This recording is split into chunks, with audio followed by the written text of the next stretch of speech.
네, 안녕하세요. 오늘 저희가 좀 깊게 파볼 주제는요, 바로 대규모 언어 모델, LLM의 진짜 추론 능력입니다.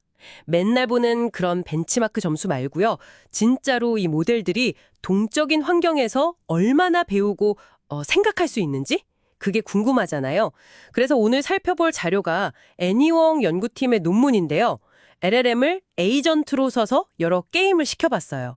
뭐 밴딧, 가위바위보, 하노이의 탑, 메신저 게임 같은 거요. 여기서 자기 성찰이나 휴리스틱 변형, 계획 같은 좀 똑똑한 프롬프팅 기법들이 정말 LLM의 학습 능력을 키워주는지 그걸 알아보는 게 저희 목표입니다. 네, 핵심 질문은 이거죠. 이런 기법들로 LLM, 특히 좀 작은 모델들이 복잡하고 자꾸 변하는 작업에 더 잘 대처하게 만들 수 있을까? 아니면 결국은 그냥 제일 큰 모델 쓰는 게 답일까? 이런 거요.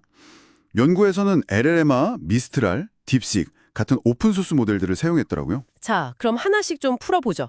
첫 번째로 역시 모델 크기가 중요했나요? 그 표일 보면 좀 나오던데요. 대체로 그렇습니다. 네, 확실히 큰 모델, 예를 들면 LLM3, 70B 같은 애들이 기본적인 성능 면에서는 작은 모델들보다 전반적으로 점수가 높았어요. 특히 하노이의 탑처럼 좀 복잡한 계획이 필요한 게임에서는 그 차이가 더 벌어졌고요. 이건 예상대로 스케일링 법칙이랑 비슷하게 가는 거죠. 그렇죠. 크면 좋겠죠.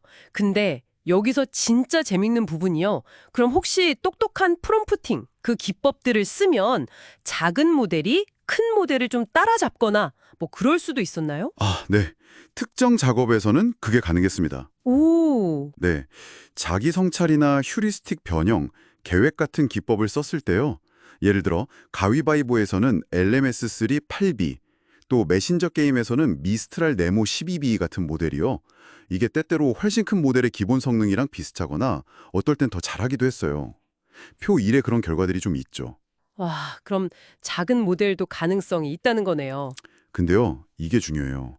결과가 엄청 가변적이었어요. 일관성이 부족했다는 거죠. 아, 불안정하다는 뜻인가요? 네, 맞습니다.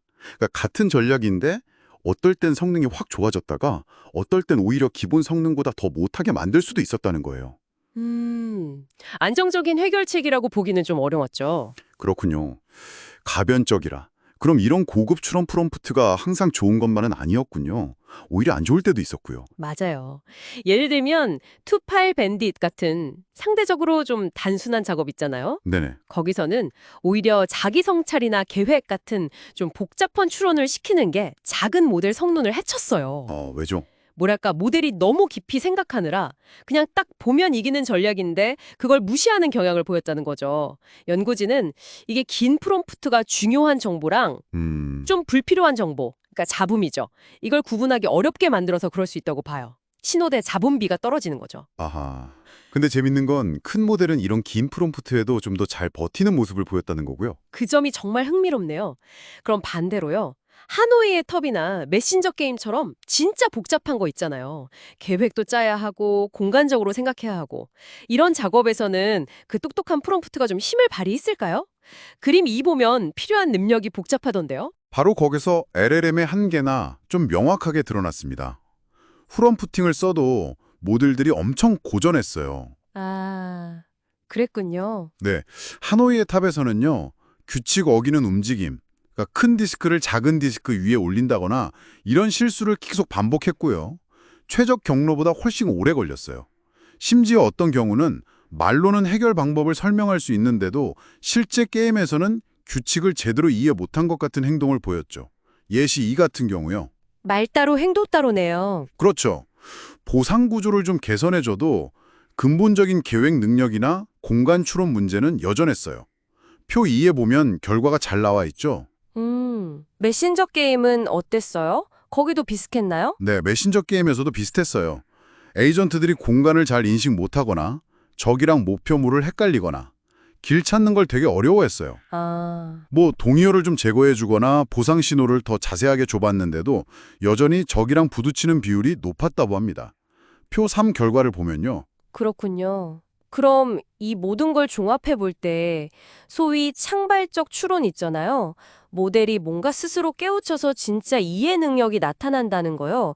그거에 대해선 뭐라고 말할 수 있을까요? 이 연구는 결론적으로 이런 동적인 게임 환경에서는 창발적 추론의 증거를 거의 찾지 못했다고 말합니다.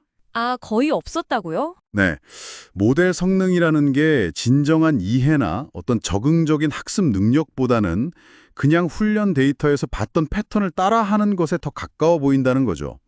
그래서 뭐 말이 안 되는 행동 경로를 만들어내거나 이걸 환각, 헐러스네이딩이라고도 하죠. 아니면 그냥 똑같은 행동만 반복하는 데 갇히거나 이런 실패 사례가 꽤 흔했어요. 결국 이게 시사하는 바는 우리가 흔히 보는 질문 답변 같은 정적인 벤치마크만으로는 LLM 추론 능력의 어떤 복잡성이나 그 안에 숨겨진 약점들을 제대로 파악하기 어려울 수 있다는 겁니다. 섹션 5에 정리가 잘 되어 있습니다.